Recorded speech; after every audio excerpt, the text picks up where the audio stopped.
Mas esse lance da... que vocês estavam falando que vocês foram por muito tempo, vocês foram por algum tempo o maior programa em audiência da Globo, não o maior programa de humor com maior audiência. Mais de 10 anos. Isso daí, isso norteava, isso influenciava no conteúdo? Tipo, eu quero dizer o seguinte, vocês se sentiam pressionados a fazer determinado conteúdo por causa da audiência? Não, pelo contrário, a gente tinha liberdade por conta da audiência, por causa da repercussão. Então a gente acabava tendo um poder para fazer o que a gente quisesse, entendeu? Então a gente fazia essas viagens e tudo, sabe? A gente podia propor o que fosse, que dando certo estava tudo Teve bem. um turning point que quando o comercial assumiu... Turning point, viu? A gente tá falando Rocket Science Rocket antes aí. Science, mas turning point, que é o popular Ponto turning da point, em virada. português chama turning point, que era quando saiu a Marluce, ela se licenciou, depois se afastou por doença, entrou o Floresbal, ficou 14 anos, que o Floresbal era o cara do comercial.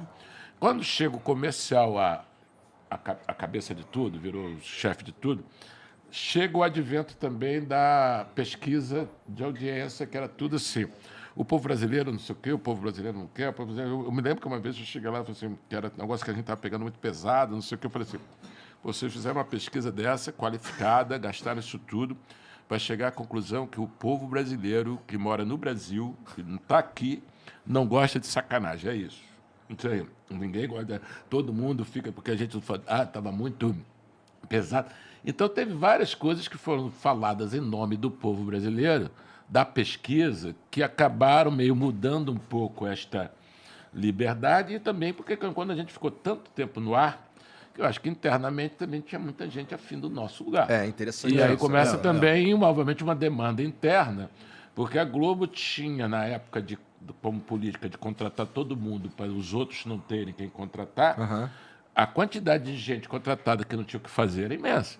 Então, você tinha autor sem programa, atriz, então começou a ter uma pressões nesse sentido também, inclusive dessa coisa, tá pegando pesado, o que era no início. Mas pegar pesado não era o que fazia vocês darem certo? Sim, mas Sim, o que acontece é que a partir de teve uma mudança ao longo da nossa carreira, que foi assim, no começo a gente tinha pessoas lá que tinham uma visão um pouco mais ampla do negócio. Não era uma pesquisa, não era uma coisa assim, não era seguir pesquisa, era uma coisa, era mais um feeling do que uma... E isso foi mudando com o tempo, não é? E aí eu acho que nós mesmos, a gente ficou meio confuso com aquele negócio. A gente não sabia como digerir aquilo. Pode isso, não pode aquilo. A gente que nunca tinha pensado nisso, pensava em fazer uma coisa engraçada, fazer uma coisa, digamos, ousada. A gente começou a ficar meio na dúvida. Porque, não pode falar de política, ninguém está interessado em política.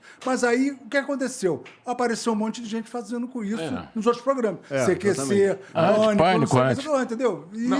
E você E teve a gente também... acabou perdendo conteúdo com esse Já negócio. que você gostou, teve outro turning point, que foi o Projac. O que é que aconteceu? A gente foi dos primeiros a gravar do Projac, o acampamento do A Cigano gente gravava Igor, no Projac antes do Projac antes ser do Projac Projac. de ter estúdio, que a gente usava externa, usava mata, eu me lembro que a gente gravava, só tinha gente e o acampamento do Cigano Igor, aquela coisa lá. Só tinha isso no Projac. Tinha a ponte do rio depois, que cai. Quando do a gente, Faustão. do Era lá? Faustão, Era lá, só tinha isso, era uma Olimpíada. piscina enorme. Não tinha os e estúdios aquele ainda. troço lá, Eu estou falando para o Projac por quê? Porque o Projac vem com a ideia da linha de produção, da fábrica de sonhos, o caramba, e da otimização da produção. Ou seja, a produção começa a mandar fortemente. Quando eu falei, como eu era redator final, depois eu fui ser diretor do programa na última temporada, que era Cacete Planeta Vai Fundo, eu era o diretor-geral, era muito engraçado assim, que tudo que era vantagem nossa no início virou desvantagem, que era tipo gravar na rua,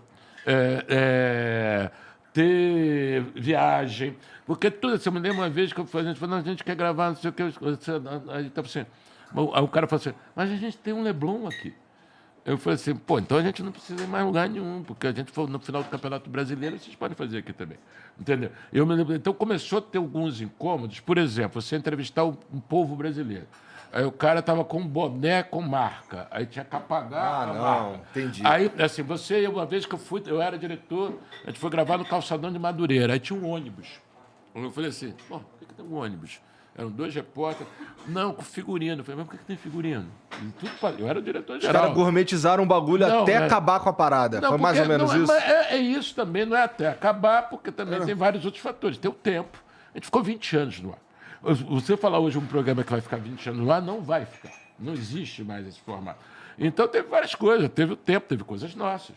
Conflito, teve morte de... A gente teve a morte do Bussunda, a gente ficou ainda 6 anos no ar depois da morte do Bussunda, e o nosso ano de maior ibope foi no ano seguinte, aliás, os 2 anos.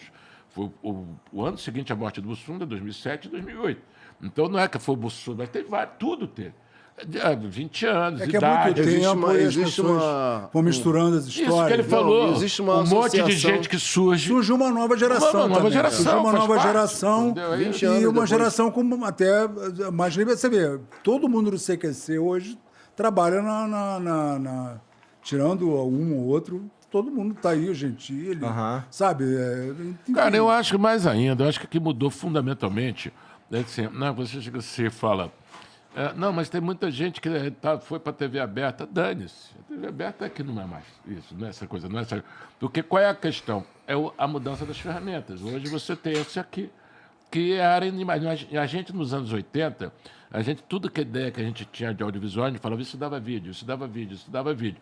Se não fosse uma empresa de uma família nos contratar, tudo ficava na gaveta. Porque no Rio de Janeiro, em 1980 e pouco, se tivesse, sei lá, 40 câmeras, 50 câmeras, 60 câmeras, quantas tivesse, todas estavam na mão de alguma emissora de televisão, não estavam na mão de ninguém.